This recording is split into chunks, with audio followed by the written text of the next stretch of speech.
Here's my Nightcore EC11 that I have modified with MELD-X driver. This light, unfortunately, was one of the most difficult ones to disassemble that I've ever encountered. So it took a significant amount of damage getting it apart, including some cracking to the lens, but everything's still functional.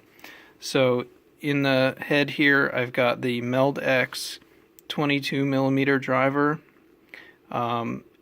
And this dropped right in after some trimming. The only thing it required special is some solder blobs around the edge to raise up the negative contact, since it is a little bit thinner than the stock board.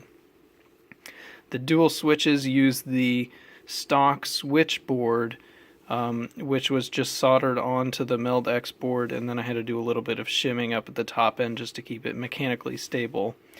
But otherwise the switches are just as they were in the stock light, and then wired into the dual switch points on the MELD-X driver. And up in the front I've got one of my custom LED boards that I've done the hybrid metal core board out of. So I have an XML2 for the center white emitter, and then XQ and LHUV parts around that. Unfortunately, I couldn't figure out a way to fit anything into that hole in the side of the reflector that the color LED was in originally, so that's just empty. So this light fits in an 18350 cell, which is nice because then it will be very happy providing the 1.7 amps on the maximum white that the MELD-X driver runs.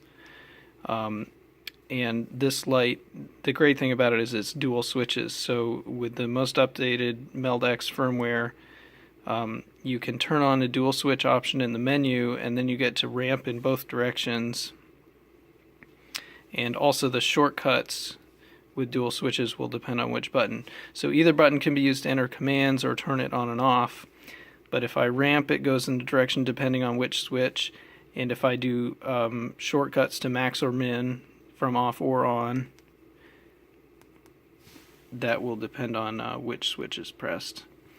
And lastly, the only other modification I made to this light was I added a magnet to the tail cap, which is just super glued in there under the spring, and it turned out there was plenty of room to fit this in there, and that magnet is more than strong enough to hold this up against steel items in order to aim the light out horizontally or hang it.